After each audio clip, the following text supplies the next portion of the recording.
Assalamualaikum warahmatullahi wabarakatuh. Waalaikumsalam warahmatullahi wabarakatuh. Mari kita mulai dengan sama-sama membaca basmalah. Bismillahirrahmanirrahim. Alhamdulillah wassalatu wassalamu ala Rasulillah Muhammad ibni Abdullah wa ala alihi wa ashabihi wa mawalah. Asyhadu la ilaha illallah wa asyhadu anna Muhammadan abduhu rasuluhu alladzi la nabiyya ba'dah. Yang pertama kita bersyukur kepada Allah Subhanahu wa taala pada subuh kali ini kita masih diberikan kesehatan dan diberikan kemauan untuk mengikuti kuliah subuh atau kalam subuh untuk edisi tafsir ya. Salam dan salam kepada Nabi kita Muhammad SAW. Semoga kita istiqomah mengikuti jejak langkah beliau sampai akhir hayat kita. Amin ya rabbal alamin. Yang sama-sama kita hormati Prof. Yudan, narasumber kalam subuh pada kali ini ya. Kalam subuh yang ke-136 ini. Masya Allah. Ya, 136. Ya, alhamdulillah ini ya. Kita istiqomah ya 1-2 kali nggak ikut join normal ya Pak Taryo ya. Dan Bapak Ibu sekalian ini yang sangat setia untuk menjaga konsistensi ya kalam subuh ini. Tanpa Bapak Ibu sekalian ini kalam subuh ini tidak akan bisa berjalan ya. Nah, kabar baiknya ini sebelum ke Prof. Yunan nanti saya lupa ambil contoh ya. Jadi nanti di akhir akan ada door prize. Nah, ya di akhirnya akan ada door prize. Mantap Ya, itu. ya. Nah, siapa yang menyponsori itu PT Utama. Nah, PT Utama. PT Utama UHAMKA bersedia menyponsori, tapi enggak setiap kalam subuh ya, Bapak sekalian. Pak Tero enggak sabar pengen setiap subuh. Ya. Jadi ada voucher belanja meskipun tidak besar, tapi ada tumbler, ada flash disk dan lain sebagainya. Nanti di akhir kita akan akan sampaikan ya untuk door prize-nya untuk bagaimana mendapatkan door prize-nya nanti di akhir. Nah, gitu ya Pak Uslan ya. Nah, itu sekali lagi terima kasih ini kepada PT Utama ya. PT Utama ini PT milik UHAMKA sebenarnya Pak Uslan, tapi tentu sebagai PT ya punya nalar bisnisnya ya, tapi sebagai bagian dari persyarikatan tentu ada nalar dakwahnya gitu ya, menyponsori dakwah gitu ya Pak Taryo ya. Nah, baik Bapak Ibu sekalian, nah pada pertemuan kali ini kita akan mengkaji surat Al-Baqarah ayat 15 ya Bapak Ibu sekalian. Yang kemarin di ayat sebelum 15 ya 13, 14 itu bicara tentang persoalan kemunafikan ya, ayat 15 juga masih lanjutan. Jadi nanti kita serahkan sebetulnya kepada Prof. Yunan akan berhenti di mana begitu ya, karena memang isinya yang tahu betul ya Prof. Yunan kan kira-kira itu yang yang menguasai tafsir ya, termasuk Ustadz Iza gitu. Ustadz Hamim gitu ya secara bergantian. Jadi nanti kalau dikaji ada 2 ayat, 3 ayat enggak masalah. Nah, jadi urusan berhenti diserahkan pada supirnya ya kira-kira begitu ya. Nah, supirnya tafsir pada kali ini Prof. Yunan ya kira-kira begitu. Nah, kita ini penumpangnya. Nah, untuk selanjutnya nanti Ustadz Iza, untuk selanjutnya lagi Ustadz Hamim ya, supaya clear karena beberapa ayat memang bercerita tentang kemunafikan ya. Untuk selanjutnya saya persilakan kepada Prof. Yunan. Nanti kita akan mengakhiri selambat-lambatnya jam 6.15 ya. Kepada Prof. Yunan kami persilahkan. Baik, terima kasih. Assalamualaikum warahmatullahi wabarakatuh. Waalaikumsalam warahmatullahi wabarakatuh. Alhamdulillah, wala haula wala quwata illa billah. Wassalatu wassalamu ala man la nabiyya ba'dah wa ala alihi wa ashabihi wa wala hamma ba'd. Bapak, Ibu, dan saudara-saudara sekalian serta Zoom yang saya muliakan, tanpa menyebut nama satu persatu, lagi hormat saya kepada kita semua. Mudah-mudahan kita semua dirahmati oleh Allah Subhanahu wa Ta'ala. Amin ya Rabbal Alamin. Kita hari ini saya ditugaskan meneruskan tafsir Kiai Hajid. Sekarang kita masuk ke ayat 15.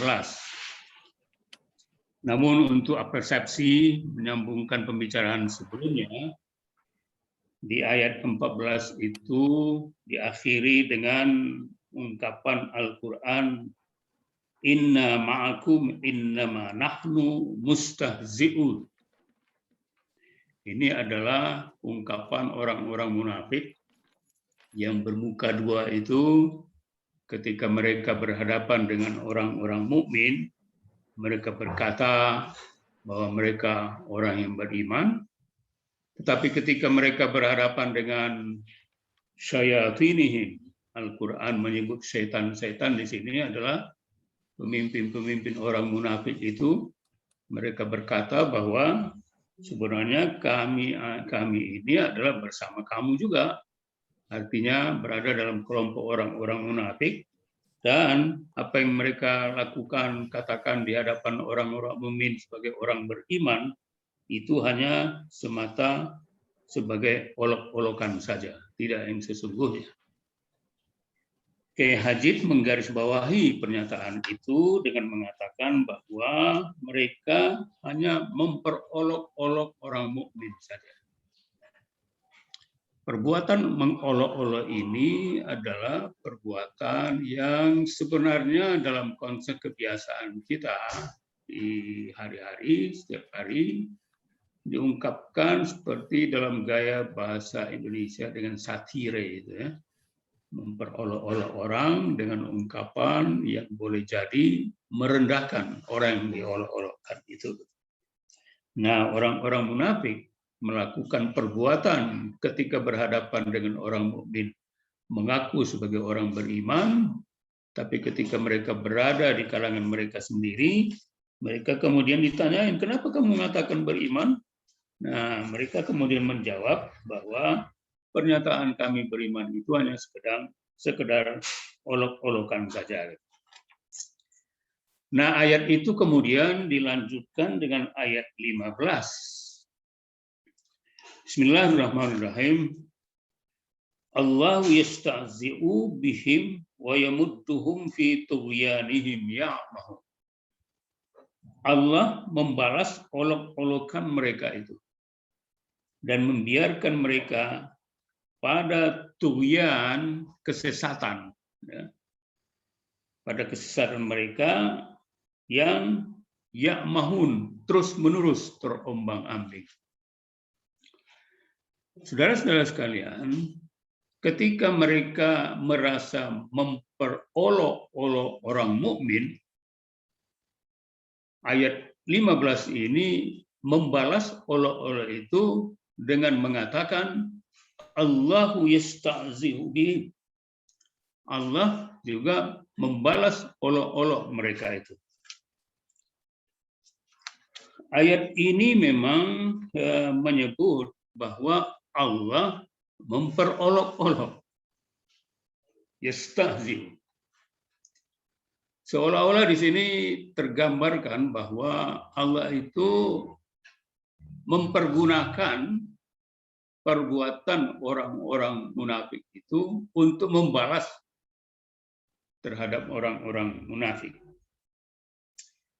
Kata yastahzi'u dalam bahasa Arab itu berasal dari kata haza.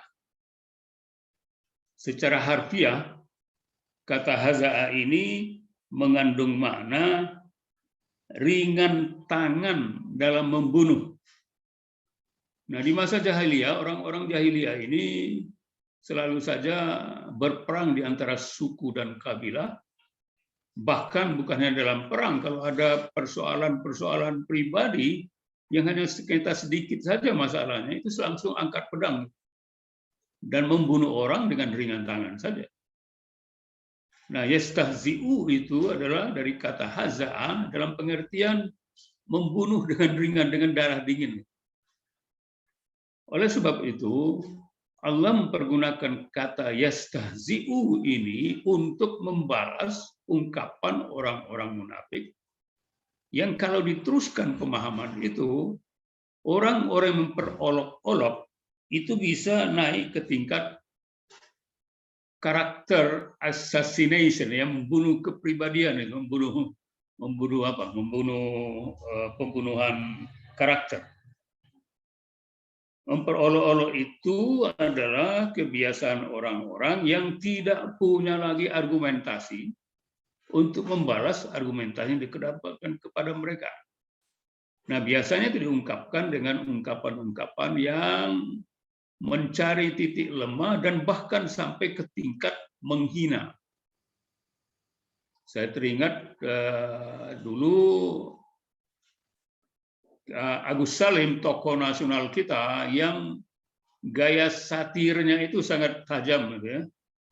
Pada suatu waktu ketika dia pidato di suatu ruangan, lagi dia pidato itu di sudut paling belakang itu kemudian ada suara yang embe gitu. Karena Agus Salim ini pakai jenggot, yang jenggot itu mirip jenggot kambing gitu. Lalu orang kemudian ada yang mengolok-olok dia dengan embe itu di sudut paling belakang. Apa jawaban Agus Salim kemudian? Agus Salim mengatakan, saya mohon panitia supaya mengusir kambing yang ada di belakang sana. Jadi dibalas lagi itu dengan satir yang lebih tajam lagi. Jadi yastahzi'un ini adalah ungkapan dalam konteks berkomunikasi untuk memperolok-olok yang kemudian bisa menjurus kepada karakter assassination itu.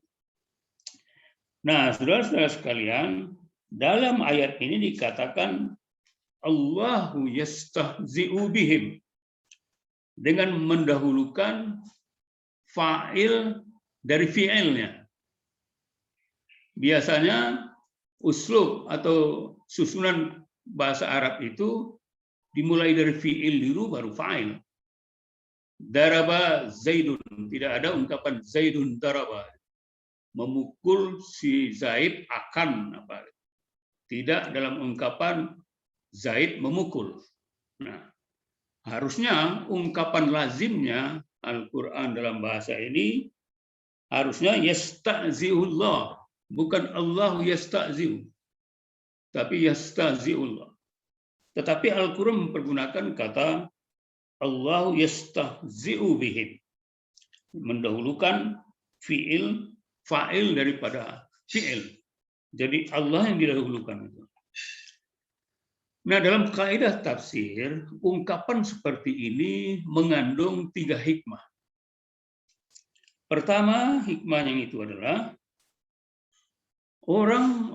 ungkapan Allah yastahzi'u bihim ini dimaksudkan untuk menghancurkan perkiraan, dugaan orang-orang munafik bahwa apa yang mereka perbuat sebenarnya tidak diketahui oleh orang mukmin. Jadi perbuatan orang munafik itu tidak bisa dibuktikan, gitu. Sehingga dalam pikiran mereka bahwa apa yang mereka katakan itu, bahwa ketika berhadapan dengan orang mukmin sebagai beriman, ke depan dengan ketemu dengan pemimpin-pemimpin mereka katakan kami hanya memperolok-olok saja, itu tidak seperti yang kami ucapkan, maka itu diketahui mereka menyadari bahwa orang mukmin sebenarnya tidak tahu mereka orang munafik.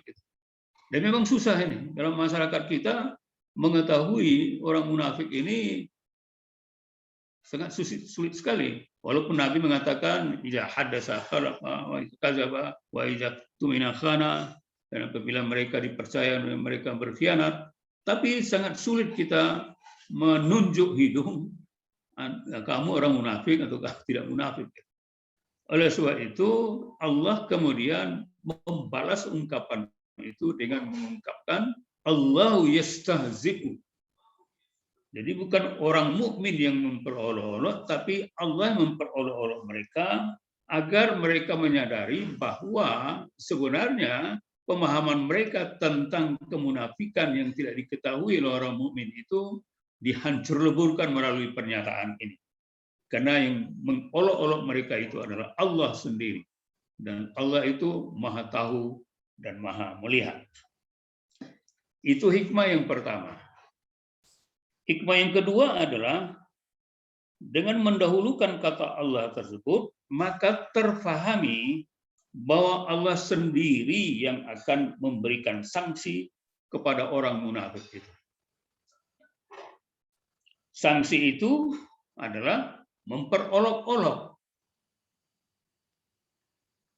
Dalam hal ini kita harus menangkap pesan dalam qawaidut tafsir.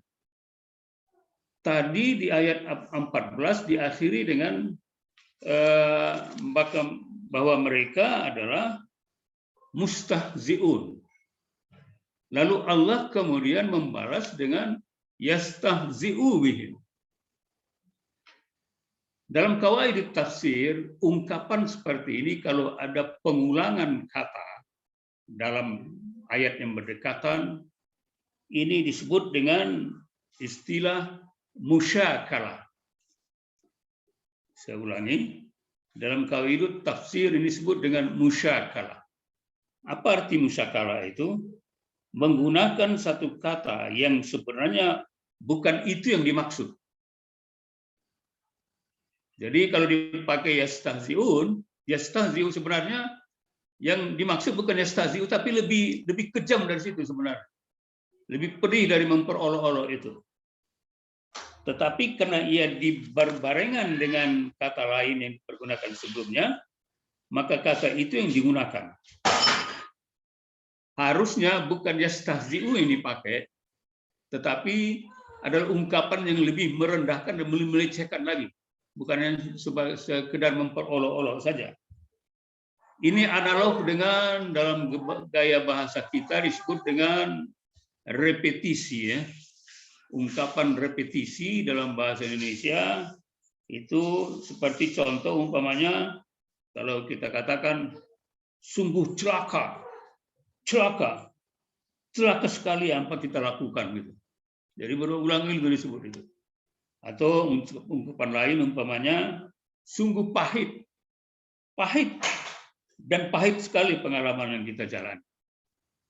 Nah, gaya bahasa repetisi ini dipergunakan Al-Quran dengan menyebut kalau orang-orang munafik mengatakan nahnu yastahzi'un, Allah mengatakan Allah yastahzi'u bihim.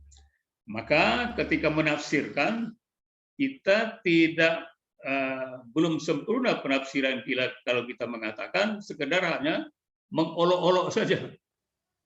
Jadi orang munafik memperolok-olok orang mukmin, Allah mempergunakan kata itu juga, tapi nah ini kuncinya nih.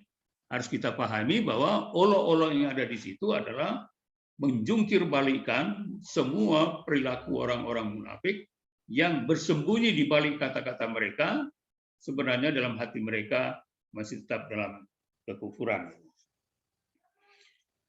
Nah, hikmah yang ketiga adalah kata mengolok-olok yang disandarkan kepada Allah harus difahami secara majaz.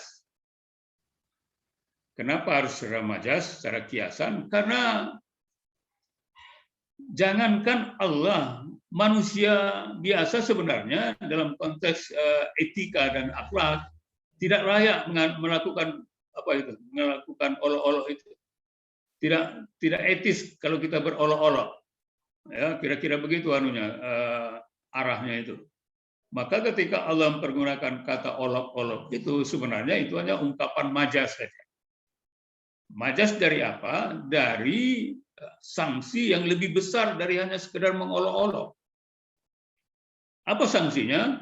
Sanksinya adalah itu rahasia Allah dalam kata tafsir akan diterima oleh orang-orang munafik nanti di akhirat.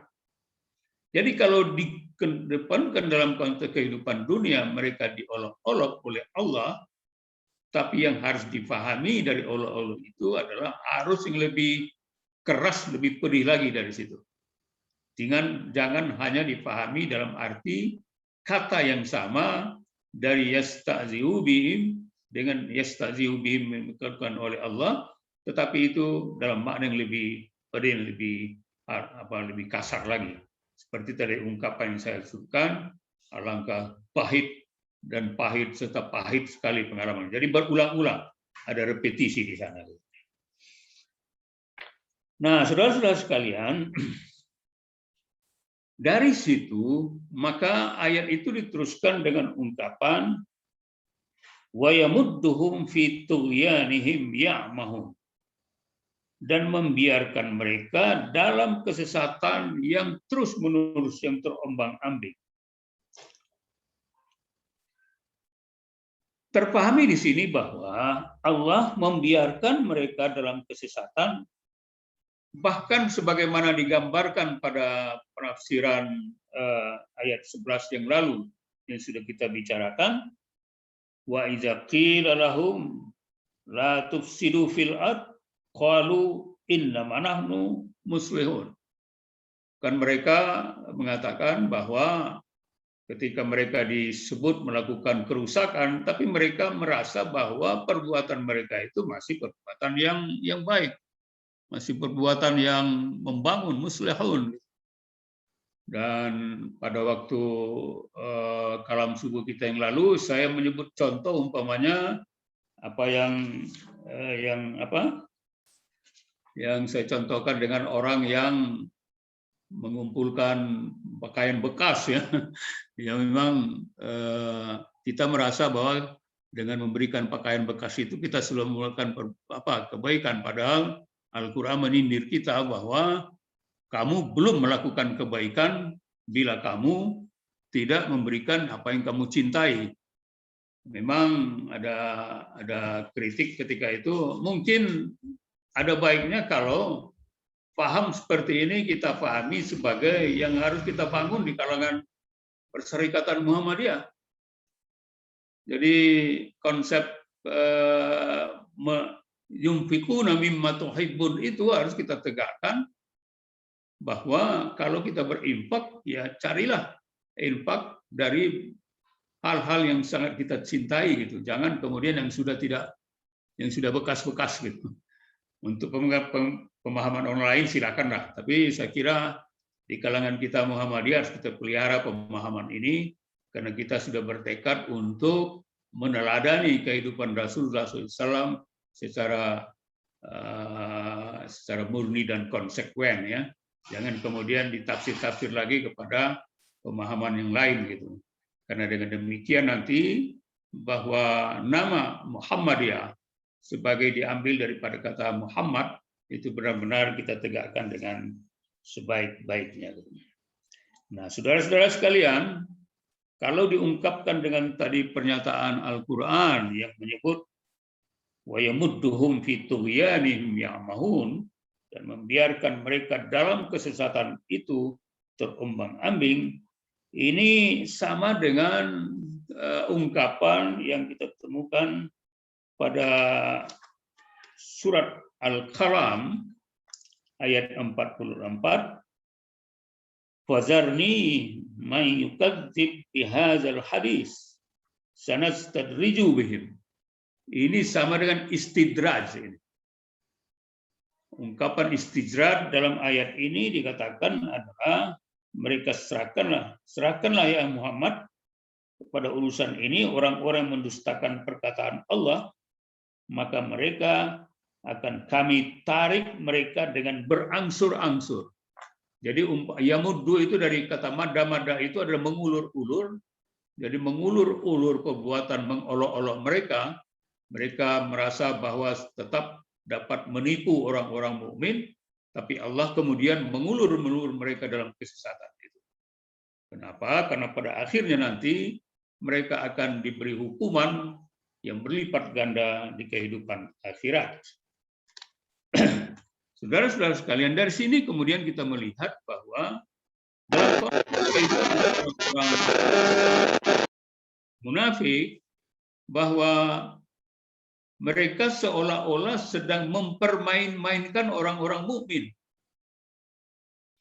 Karena mereka tidak, ya mereka tahu bahwa apa yang mereka sembunyikan tidak diketahui oleh orang-orang mukmin itu.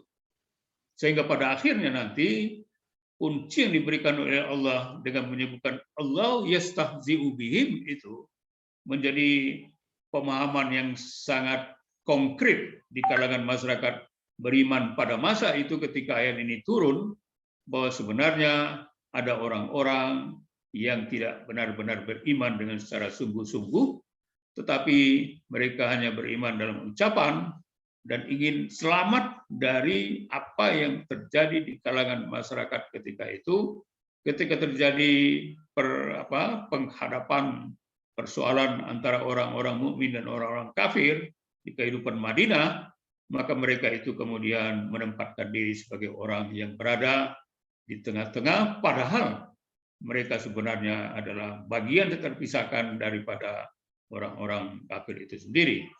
Kiai Hajid menyebutkan bahwa ini adalah sikap dari orang-orang Yahudi yang ada di Madinah ketika itu, yang bermuka dua dalam konteks kehidupan kemasyarakatan, padahal sebenarnya Allah Subhanahu wa taala telah mengingatkan bahwa walaupun orang-orang Yahudi itu mempercayai adanya Allah dan kemudian kepada Nabi Musa, tapi dengan turunnya ayat Al-Quran, kerasulan Nabi Muhammad, seharusnya mereka sudah harus beralih kepada keimanan seperti itu.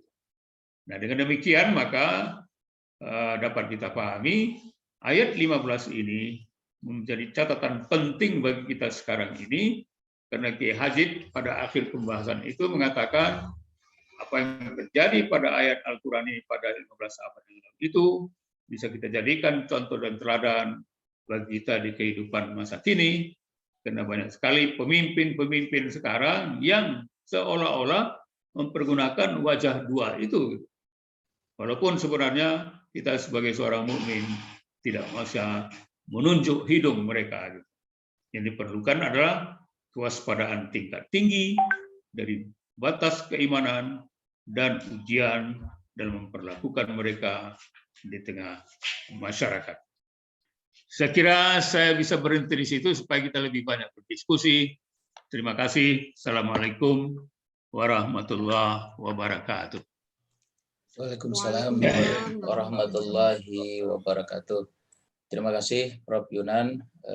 Kita sampai pada ayat 15 saja ternyata di pertemuan kali ini, tapi nanti seandainya bisa dilanjutkan kita akan lanjutkan ya Bapak sekalian. Jadi catatannya pertama adalah bahwa ya orang-orang kafir itu suka ngeledek ya Bapak sekalian, suka mengolok-ngolok ya, dan olok-oloknya itu adalah berkonotasi merendahkan kita. Tapi anehnya Allah itu, dalam tanda petik aneh itu ya, Allah itu dalam beberapa kejadian yang dimaksud oleh orang kafir itu adalah meledek, tapi orang mukminnya nggak tahu, kira-kira gitu ya. Orang mukminnya nggak tahu, dan Allah yang malah yang membalas. Kalau Allah yang membalas kan gampang banget bagi Allah ya. Jadi yang sederhana itu kayak cerita Buya Hamka. Ada maksud penguasa adalah merendahkan Buya Hamka, malah Buya Hamka menjadi mulia dari penjara ya, dan kemuliaannya sampai sepanjang masa, sampai hari ini Buya Hamka itu kalau nggak di penjara, Al-Azhar nggak selesai itu ya, tafsir Al-Azhar itu ya. Betul. Nah itu, jadi maksudnya apa? Tapi Allah dialihkan. Nah, orang-orang yang beriman, yang percaya bahwa semua kehendak Allah, ya malah bahagia justru karena penjara itu. Nah, itu mungkin contoh yang sederhana. Dan yang kedua, Bapak sekalian, apa balasannya yang disampaikan oleh Prof. yang terakhir itu? Allah membalas dengan membiarkan mereka itu dalam kesesatan yang panjang ya, fitugianihim ya'mahun itu. Jadi yang disebut oleh Prof. tadi istidraj. Jadi mereka merasa benar saja itu dalam kesesatan ya. Nah itu. Baik Bapak Ibu sekalian, saya persilahkan kepada Bapak Ibu sekalian untuk merespon dari penjelasan tafsir ya surat Al-Baqarah ayat 15. Saya persilahkan. Kalau tidak ada yang nanya, engkau mau menanggapi. Ya, mau nanya. Ya, saya persilahkan yang pertama nanti engkau, setelah itu Ustaz Sohima, dan Ustadz Margiono ya. 3 dahulu ya. Saya persilahkan yang pertama kepada Engkong. Terima kasih. Assalamualaikum warahmatullahi wabarakatuh. Waalaikumsalam warahmatullahi wabarakatuh. Prof yang kami cintai, berbicara tentang orang munafik, bahkan kafir, sangat diyakini bahwa yang dimaksud orang munafik dan kafir pada ayat itu adalah orang-orang yang berpengaruh, bukan orang kecil yang tidak punya pengaruh apa-apa. Sebab pengaruh dari orang munafik itu dihadapkan dengan kekuatan orang-orang yang beriman. Artinya, orang-orang munafik saat itu adalah orang yang punya pengaruh sehingga bisa mengolok-olok orang yang beriman. Kalau kita baca sejarah, ternyata olok-olok yang dilakukan oleh mereka itu bukan semata-mata penghinaan, tapi bisa diwujudkan dalam bentuk kebaikan, kebahagiaan. Apa contohnya? Di saat orang-orang yang beriman itu kemudian di saat Nabi Muhammad tampil sebagai Nabi dan Rasul, maka Nabi Muhammad diolok-olok oleh mereka tuh dengan pertama menganggap sepele. Tidak ada pengaruh apa-apa, nggak usah ditakuti Muhammad itu, nggak bakalan ada pengikutnya. Lantas ternyata banyak pengikutnya, kemudian ditawari dengan jabatan.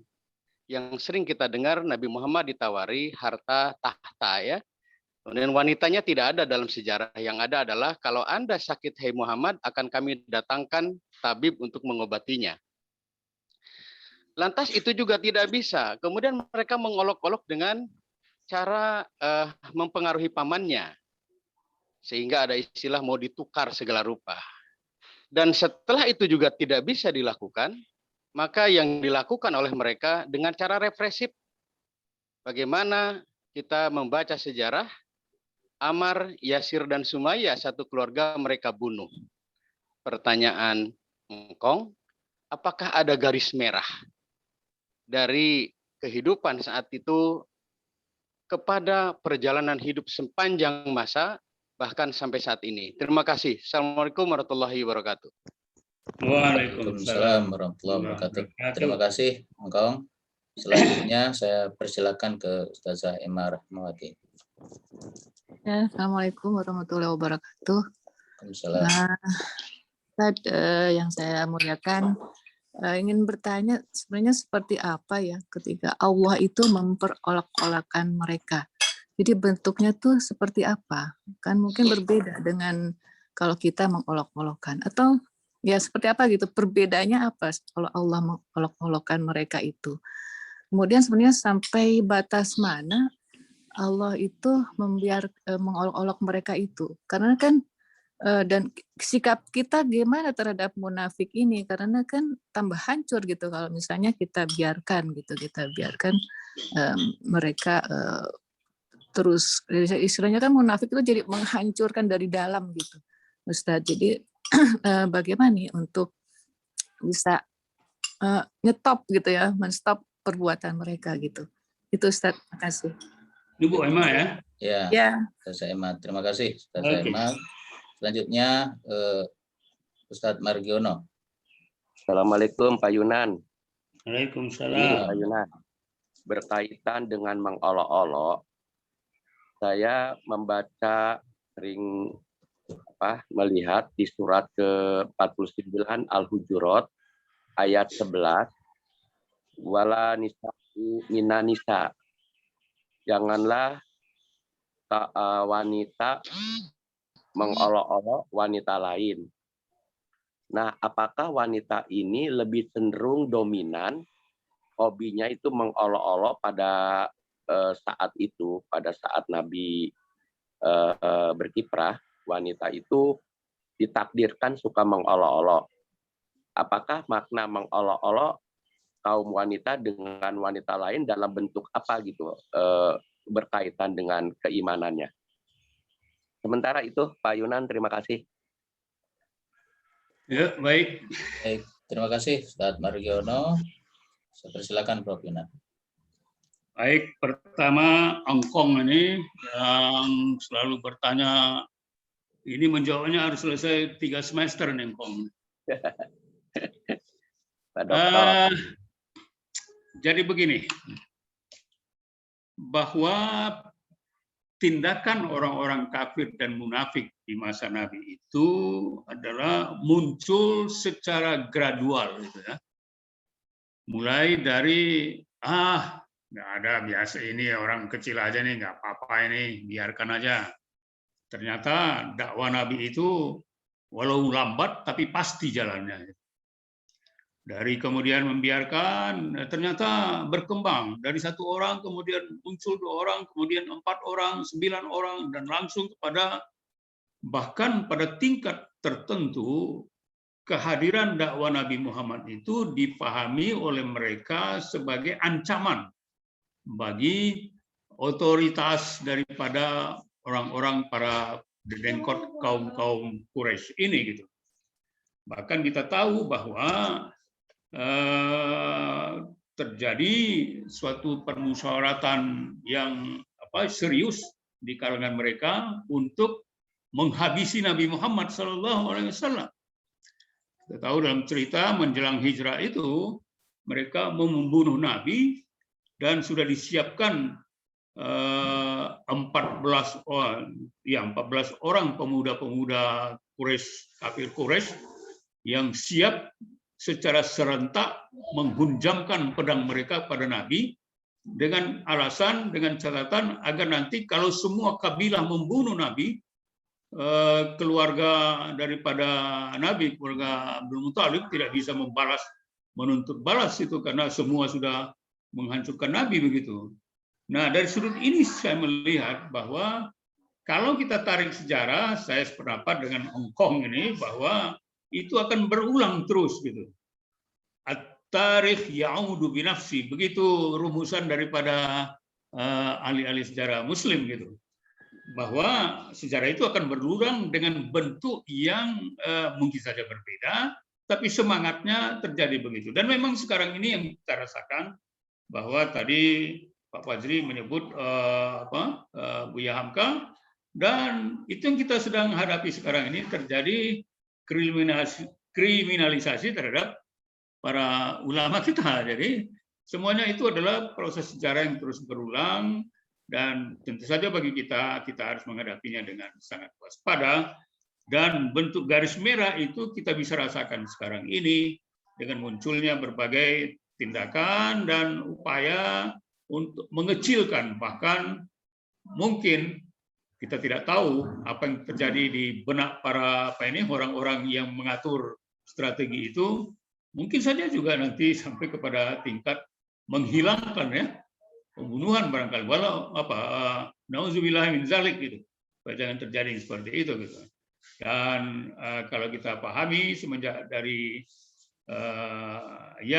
tentu saja kita harus melihat penilaian ini secara lebih objektif tanpa menempatkan orang-orang tertentu pada situasi tertentu yang berada mereka di dalamnya itu. Walau alam, Kong. Terima kasih, Prof. Bu Emma, apa sih bentuk pengolok-olokan itu? Kalau kita pahami dari ayat tadi itu adalah, kan dikatakan oleh Al-Quran dari ayat 14 itu, wa idza laqul ladzina amanu qalu amanna. Ketika mereka berhadapan dengan Nabi, dengan orang-orang mukmin, dengan orang-orang di kalangan kaum muslimin, mereka mengaku nahnu amanna, kami orang beriman ini. Kami bersama Rasulullah, kami bersama Umar, kami bersama Abu Bakar, kami bersama Utsman bin Affan, kami dengan sahabat-sahabat. Kami ini bahagian daripada orang-orang mukmin. Kami ini beriman. Sehingga mereka kemudian berada leluasa melakukan apa saja di tengah-tengah masyarakat Muslim.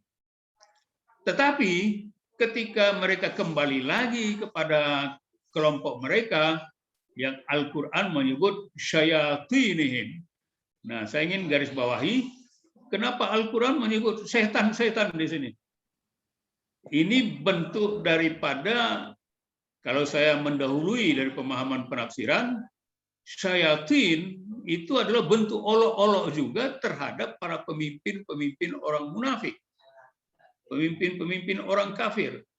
Al-Quran memberi nama mereka, memberi predikat mereka sebagai setan-setan juga.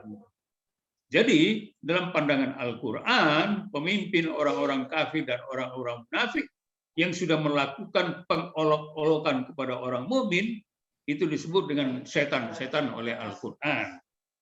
Apa yang mereka lakukan ketika mereka sampai kepada setan-setan mereka itu, pemimpin-pemimpin mereka itu, mereka lalu mengatakan, wah kami ini sebenarnya masih kelompok kalian, masih bersama-sama kalian, bersama para pemimpin-pemimpin munafik dan orang-orang kafir. Maka apa yang kami lakukan terhadap orang-orang beriman itu hanya sekedar mustahziun saja, hanya sekedar berolok-olok saja. Saudara-saudara sekalian, saya ingin menggarisbawahi sedikit dalam kehidupan masyarakat para sahabat di Madinah itu sering sekali terjadi bahwa kalau ada ini yang menyulut apa ini ya, yang menyulut Nabi kemudian menghancurkan Bani Quraisyah. Pada suatu waktu, ini contoh ya, seorang muslimat masih gadis gitu, pakai pakaian panjang, berjilbab, pergi ke pasar, lalu membeli sesuatu. Nah, ada seorang pemuda nakal di pasar Madinah itu mengikatkan rok panjangnya itu ke suatu tempat duduk di situ, sehingga ketika perempuan ini mau pergi dari situ, rok panjang ini terbuka sehingga kelihatan itu kelihatan pahanya itu. Nah, melihat itu kemudian ada seorang pemuda Islam yang ada di situ, kemudian menghajar laki-laki yang mengganggu tadi itu, sehingga dalam sejarah dikatakan sampai dia membunuh laki-laki itu. Lalu kemudian sesudah itu orang-orang Yahudi menuntut balas pula, maka terjadilah perang terhadap Bani Quraisyah itu. Naik sampai ke situ tingkat olok-olok mereka itu. Bahkan mengganggu individual, mengganggu pribadi-pribadi, yang membuat kemudian tingkat kemarahan orang-orang Muslim kemudian tidak bisa ditahan lagi. Sehingga dalam konteks ini terjadilah permusuhan yang terus-menerus, yang akhirnya dalam sejarah Rasulullah kemudian mengambil tindakan yang sangat serius terhadap kabilah Yahudi yang mengganggu ini. Nah, saudara-saudara sekalian, tentu saja kita melihat bahwa dalam konteks yang lebih umum yang dimaksudkan dengan olok-olok itu adalah ungkapan tadi ketika berada bersama orang Islam, mereka mengatakan orang mukmin, tapi ketika kembali kepada komunitas mereka, wah kami tetap dengan mereka, dengan kalian. Jadi wajah ungkapan bermuka dua ini sangat kentara di situ, bahwa orang munafik itu memang mempunyai dua sikap gitu. Ketika berhadapan dengan orang mukmin, mereka mengaku beriman, tapi berhadapan dengan teman-teman mereka tetap mengatakan sebagai bagian daripada orang-orang kafir itu. Tadi Pak Margiono menyebut wanisa minisain diawali dengan sebenarnya apa bunyinya itu ya? Yusuf La yaskhar qaumun min qaum.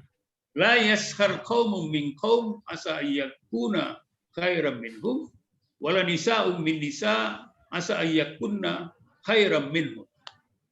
Sakhara itu dengan yastahzi'u ada perbedaan sedikit Pak Mardio. Kalau sakhara itu ungkapan yang dimunculkan terhadap perbuatan yang langsung merendahkan gitu. Beda dengan yastahzi'u. Yastahzi'u itu mengolok-olok tapi gradual itu.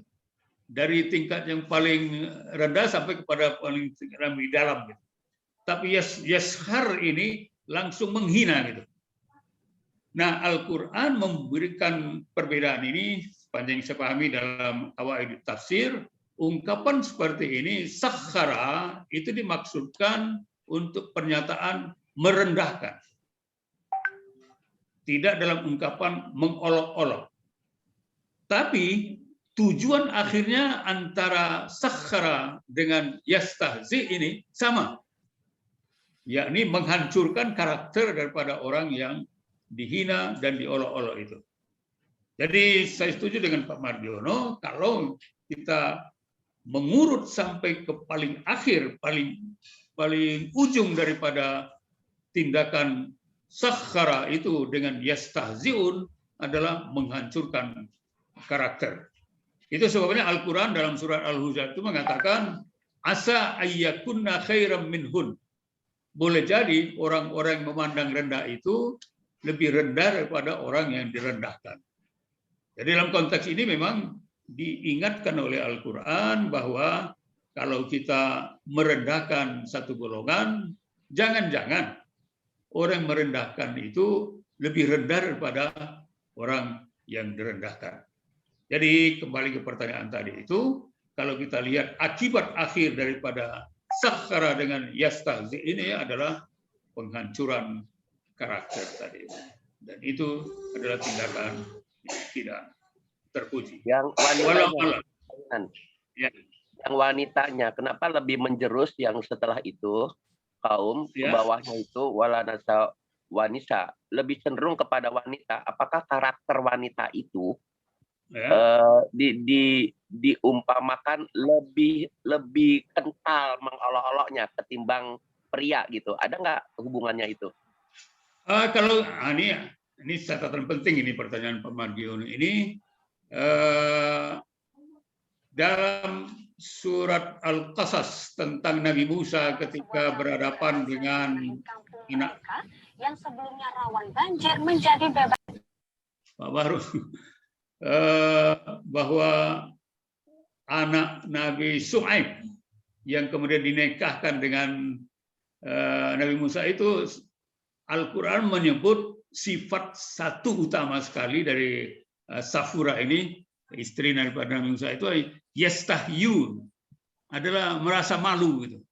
Dia datang kepada Musa dengan berjalan dengan malu-malu. Saya mohon catatan perhatian di sini. Kenapa perempuan? Karena perempuan itu mempunyai rasa malu yang lebih besar daripada laki-laki. Saya ulangi ini, perempuan itu mempunyai rasa malu yang lebih besar daripada laki-laki. Bukan ini tidak berarti laki-laki tidak punya rasa malu juga sebenarnya. Tapi perempuan itu rasa malunya lebih besar dibandingkan dengan laki-laki. Nah, kenapa kemudian disebutkan perempuan di sini? Karena memang tadi kasus yang terjadi di pasar Madinah itu perempuan sebenarnya. Maka itu mengingatkan kita bahwa sasaran yang paling empuk untuk menjadi bahan olok-olok itu sebenarnya adalah perempuan. Karena rasa malunya lebih besar itu. Sekali aja perempuan diolok-olok, itu karakternya itu akan terpukul. Nah, oleh sebab itu maka Al-Quran mengatakan bahwa ketika suatu olok-olok atau penghinaan dilakukan kepada perempuan, itu dampaknya lebih besar dibanding dengan laki-laki. Mungkin kalau kita laki-laki diolok-olok, ya dalam tahap tentu dianggap biasa saja. Tapi kalau sudah sampai melampaui batas tentu ada reaksi. Tapi saya kira secara psikologis perempuan kalau sekali aja diolok-olok itu akan merasa langsung terganggu dan terpengaruh. Kira-kira begitu, Pak Mardiono. Terima kasih. Terima kasih Prof. Yunan. Bapak Ibu sekalian, kita masih punya waktu 5-10 menit lagi ya. Saya persilakan seandainya masih ada yang ingin menyampaikan pertanyaan. Saya Ustaz izin. Silakan Mas Hamzah ya, ini mahasiswa ya. Oke. Bismillah, Assalamualaikum warahmatullahi wabarakatuh. Waalaikumsalam. Assalamualaikum warahmatullahi wabarakatuh. Ustadz, para Bapak Ibu sekalian yang Hamzah hormati, izinkan Hamzah menanyakan perihal ini, Ustadz. Kejadian yang belum lama, seperti adanya memperolok-olokkan Rasul kita Nabi Muhammad SAW yang dilakukan oleh beberapa atau mungkin sebagian oknum daripada petinggi negara yang mungkin bukan di negara kita. Dan ini sikap kita sebagai kaum muslimin tentunya menanggapi hal ini, apakah kita benar-benar harus sudah meyakini di mana dalil Az-Zumar ayat 48 itu wa badalahum sayyi'atu ma 'amilu wa haqa bihim ma kanu bihi yastahzi'un, yang dimana sudah jelas ketetapan bagi mereka azab. Dan salah satunya yang Hamzah pernah baca Ustadz di tafsir Al-Mukhtasar karya Syekh Dr. Salih bin Abdullah bin Humaid, di mana ini maksudnya kepada di masa Rasul dulu ketika dizalimi atau di zaman Nabi Nuh atau Nabi Muhammad SAW. Jadi kita benar-benar meyakini bahwasanya azab bagi mereka sudah jelas. Jadi kita hanya perlu sikap yang kita harus lakukan, sekalipun memang kita nggak bisa masuki ranah untuk ibaratnya menasihati, apalagi sampai bisa menegur atau melakukan hal yang lebih dari itu. Nah mungkin itu Ustaz. Jadi sikap lebih ke apakah kita harus benar-benar marah, tapi marahnya itu kita harus bagaimana Ustaz? Karena kemarin beberapa masih kurang jelas juga.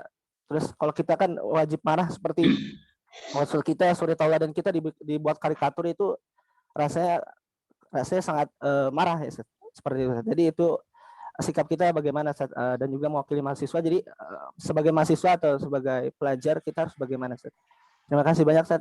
Syukran, jazakallah khair. Assalamualaikum warahmatullahi wabarakatuh. Terima kasih. Assalamualaikum warahmatullahi wabarakatuh. Silakan Prof. Yunan. Langsung? Ya, silakan Prof. Baik.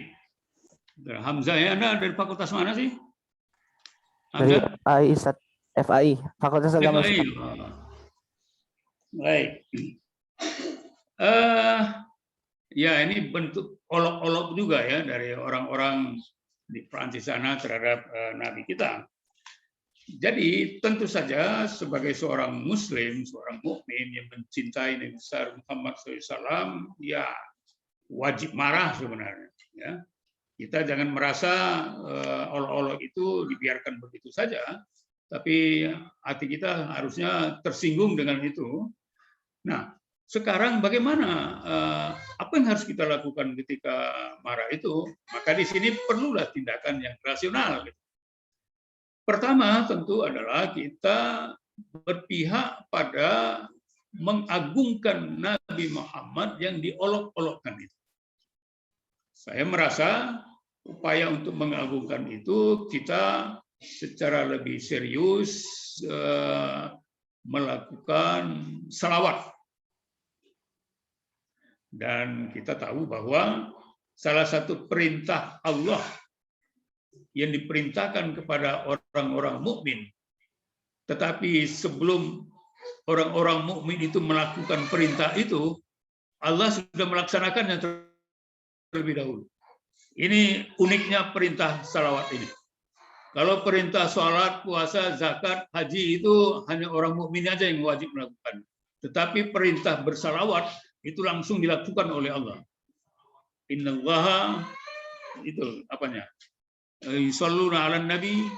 Nah, ini perintah ini pertama ini. Jadi harus kita secara intens bersalawat kepada Rasulullah SAW.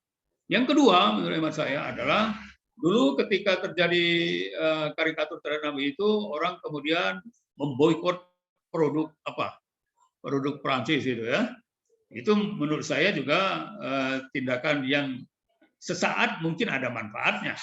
Nah, tetapi dalam jangka panjang kita harus mencari, dalam istilah dakwah itu harus ada tabdil, ada pengganti tindakan sesaat itu. Nah, sekarang ini umpamanya ya, ambil contoh di Malaysia kemudian orang melemparkan semua produk produk Prancis yang ada di tangannya gitu kan, dibuang gitu. Nah, sekarang di depan kita ini ada produk Danone Prancis itu yang ini Aqua gitu. Nah, bagaimana kita menghentikan konsumsi terhadap Aqua ini? Saya kemarin pada hari Rabu kemarin itu mempertemukan semua BPH PTM Muhammadiyah se-Jabodetabek. Ini sama dengan PR dari Pak Jeri ini sebenarnya. Kalau kita kemarin itu bicara tentang buku Al-Islam, kemarin kita bicara tentang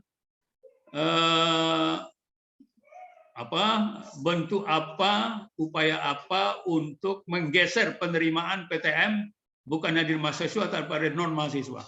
Salah satu yang usulan kemarin itu adalah UMT Universitas Muhammadiyah Tangerang itu punya UMT Aqua, sama dengan UHAMKA itu, UMT Aqua.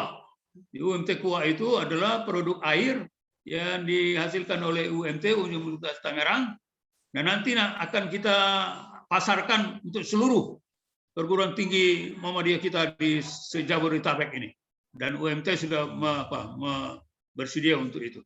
Apa yang saya gambarkan adalah ketika kita sudah sampai pada tingkat menyatakan melawan olok-olok daripada orang yang mengolok-olok Nabi itu, maka kita harus melahirkan satu perbuatan konkret untuk melawan olok-olok itu. Contohnya adalah tadi, kalau pada awalnya orang kemudian membuang semua produk Prancis, sebagaimana yang terbesit dengan air minum Aqua itu, maka kita harus mengganti itu supaya kita terhindar daripada semua produk yang dilakukan oleh orang-orang yang menghina dan membuat karikatur penghinaan kepada Nabi. Nah, ini perlu kesepakatan bersama dan secara intens melakukan perbuatan itu dengan kesadaran yang tertentu. Kira-kira begitu pandangan saya. Walau. Terima kasih Prof. Yunan. Bapak Ibu sekalian, kita sudah sampai di penghujung waktu ini karena tadi di awal sudah ada informasi tentang door prize. Nah, ini harus disampaikan ini siapa yang berhak mendapatkan door prize ya untuk kali ini. Tapi hadiahnya diambilnya di Limau ya, Bapak Ibu sekalian, tidak dikirim. Door prize-nya apa itu? Door prize-nya apa? Nah, yang sekarang itu tumbler ya, tumbler. Jadi minuman yang apa itu? Yang cakep itulah yang waktu itu yang Pak Taryo coba Pak Taryo. Itu ya. Gitu. Kayak gitu. Kurang dekat Pak Taryo. Ya. Itu. Mereknya UHAMKA itu. Mereknya UHAMKA. Ya. Iya. Nah, dekat-dekat ke UHAMKA. Ya, jadi ini yang menentukan Prof. Yunan ini dari dari 4 pertanyaan itu atau yang komentar itu dipilih 2 Prof. Yunan yang dianggap layak mendapatkan door prize, bukan karena semuanya nggak layak, cuman door prize-nya untuk sekarang hanya 2. Kalau bisa dibagi 2 boleh lah ya, tapi nggak bisa, hanya 2 ya.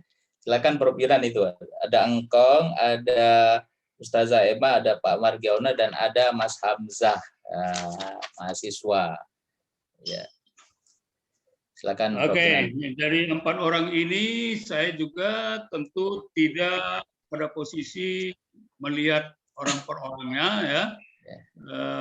Maka maafkan saya kalau saya memilih hanya 2 orang. Pertama itu Pak Margiono dan kedua Bu Emma. Baik. Terima kasih Prof. Yunan. Jadi nanti ya, baik. Terima kasih ini Pak Margiono dan Bu Emma. Jadi orang Limau semua ya, dekat Limau lah maksudnya. Jadi nanti hadiahnya bisa diambil di LPPIK ya, di jam kerja. Tapi konfirmasi dulu, jangan jam 8 malam Pak Margiono. Ya. Baik, terima kasih Prof. Yunan. Jadi Bapak Ibu sekalian, kita sudah sampai penghujung ya. Jadi catatannya Bapak Ibu sekalian, kalau melawan orang kafir dalam pengertian umum itu mudah sekali ya, mudah mengidentifikasi. Tapi yang agak berat sesungguhnya adalah melawan orang-orang munafik. Dalam banyak cerita sejarah Bapak Ibu sekalian, itu sebab utama kenapa kaum muslimin itu kalah itu atau hancur itu karena ada orang-orang yang berselimut teman padahal dia musuh, begitu Bapak sekalian ya. Nah, kalau orang sudah seolah-olah menjadi teman padahal dia musuh, bagaimana kita menuduh? Itu yang disebut oleh Prof. Binan tadi itu. Tidak mudah menuduh orang munafik itu. Karena ngakunya beriman, ya kan? Saya ini beriman seperti kamu juga, tapi di balik itu ternyata dia menghancurkan. Begitu juga dalam cerita peperangan ya Bapak sekalian. Peperangan masa penjajahan itu ya, Diponegoro ditangkap ya, kemudian ada Imam Bonjol ditangkap dan lain sebagainya, itu kan karena ada orang-orang yang bermuka dua, dia seperti teman bersama kita berdampingan tapi dia menikam dari belakang. Nah, ini yang berbahaya dan mudah-mudahan kita terhindar dari sifat-sifat yang munafik itu. Sekali lagi terima kasih kepada Prof. Binan dan Bapak Ibu sekalian. Mudah-mudahan kita mendapatkan keberkahan dengan forum ini. Kita akhiri dengan sama-sama membaca hamdalah. Nasrullahi wa fathun qarib wa basyiril mu'minin. Wassalamualaikum warahmatullahi wabarakatuh. Waalaikumsalam warahmatullahi wabarakatuh. Sama-sama. Assalamualaikum warahmatullahi wabarakatuh. Wabarakatuh. Mohon izin Mana Engkong? Aduh, kalah telak sama Pak Margi ini. Nggak dapat hadiah. Engkong jawabannya harus 3 semester soalnya kok. Jawabannya harus 3 semester. Dapat hadiah 3 tahun. Makasih Pak Margi. Tahun lagi Kong ya. Mohon izin ditutup ya Bapak sekalian. Oke.